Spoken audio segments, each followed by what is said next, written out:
Under Arizona law, these plants are medicine for patients with cancer, glaucoma, Lou Gehrig's disease, and more. But there's nothing in Arizona law to ensure this medicine isn't contaminated and to prevent lab results like these. Results ranged from a low level to a very, very high level. It should be pulled off the shelf, absolutely. CBS 5 Investigates found mold on medical marijuana sold here in the Valley. In some states, these mold levels found by a lab would not be legal. But as Derek Stahl reports, when it comes to contaminants on medical cannabis, here in Arizona, anything goes. So these guys over there are mixing soil. We have our own proprietary blend. We mix our own soils. Our investigation started before we knew it in October, when Arizona's family was invited to tour one of the state's largest dispensaries in Canto Green Cross in Phoenix. Not long after that report, former employees began reaching out to say we missed something. I know for a fact that that's mold growing on the wall. I mean, you can just see it right there. That's black mold growing on the wall. Was it widely known at the dispensary that there were issues with mold? Do other employees know about this? Yes. Oh, absolutely. Matthew Love and Zachary Padilla say they had never met before this interview, but both worked at Encanto Green Cross months apart. I've seen other medical programs, and the fact that we were doing some of these things, it was honestly it was sickening. It's mold. They have a mold problem. Padilla was a security guard. He started snapping pictures and filing reports with his supervisors in January. Mold outside grow rooms, streaks of condensation on the inside. He reported mold again in February, then again in March. Can we get an update on where we're at with this? And then it would be crickets, no response, no update. And as I would walk around, I would notice these problems weren't fixed. These problems were getting worse. Encanto started cleaning the walls by the time Love was hired as a cannabis trimmer, but he says he regularly came across moldy marijuana. There's almost not a single day that I've gone by not having to see one of the trimmers wearing a mask while they're trimming because of like the smell or the odors from the moldy flower that we would trim.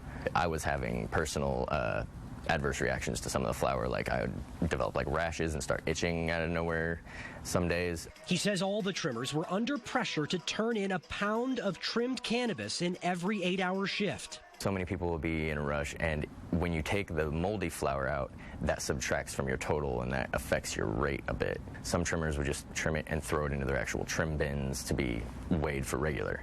Both men say they were fired after raising concerns. They also say the Arizona Department of Health Services came in to inspect Encanto during this time. But the state's findings are secret. The statute prohibits the Department of Health Services from giving whatever enforcement actions they're taking. You can't find out about it.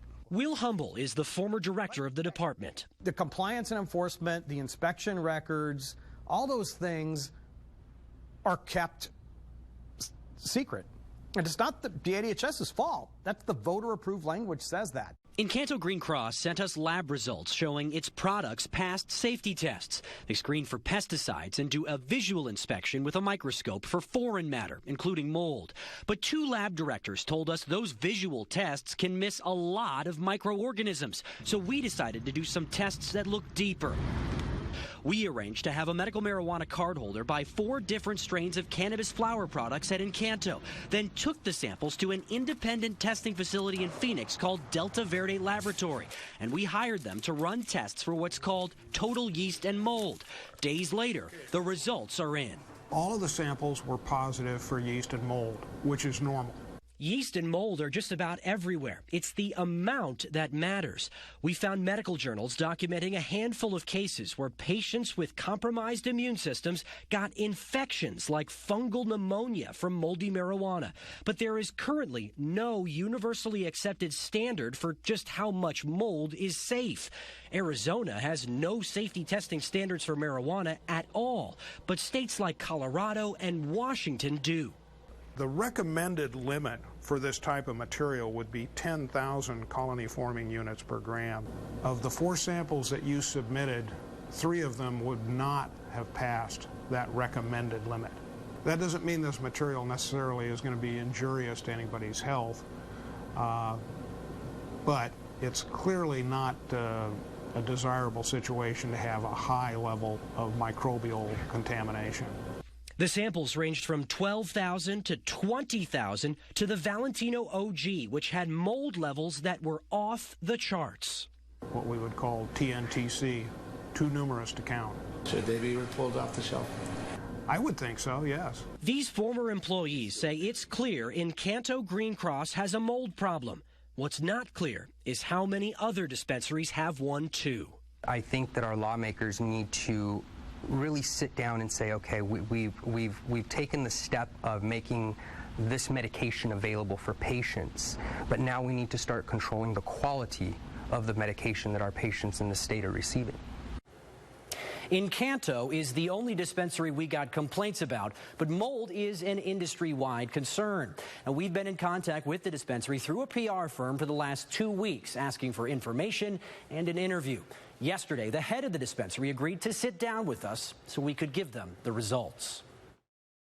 Does Encanto have a mold problem? Not at all. So the pictures that you have received were from a terminated employee. Encanto managing member Bill Brothers acknowledged they did find mold earlier this year from a leak, but he says it was never inside a cultivation room and claims it never touched the plants.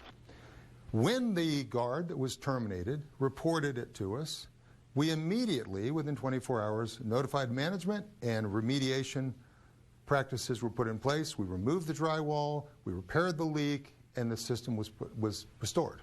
I showed him the security guard's emails complaining about mold from January through March. The mold was in a water purification chamber. It was repaired immediately. So when was the immediate over this 3 months? Within a few weeks. He says the former employees we spoke with were fired for serious misconduct, not for their complaints. And Encanto had previously sent a cease and desist letter to the guard claiming breach of contract and other claims. Then we showed him the results. The lab director said that he thought that cannabis that exceeded 10,000 colony-forming units should be pulled from the shelf. Will you remove any of this cannabis from sale? Absolutely not. Yeah, absolutely not. There's no evidence or proof that we have a mold issue. None whatsoever. You don't have a solid care control and custody. You don't have a certified lab because none exists in the state of Arizona and there's no further regulations. Brothers dismissed the lab's findings. I don't know whether you're sending these samples to 7-Eleven, Quickie Mart, or Dr. Feelgood for testing. He assured us that Encanto does its own internal testing, which the nonprofit has not provided us. I have trouble reconciling the argument that we can trust some results, your internal employee paid results. We cannot trust outside results. Oh no, I'm not asking you to trust my results. Okay. I'm asking me to trust my results. I'm the one authorized by the state of Arizona by a dispensary agent card to cultivate on behalf of the patients. You're not. Brothers says he does support adding mandatory testing requirements statewide because he suspects problems at other dispensaries, not at Encanto. And he had a lot more to say. You can find more of our conversation on azfamily.com. CBS 5 News is back right after this.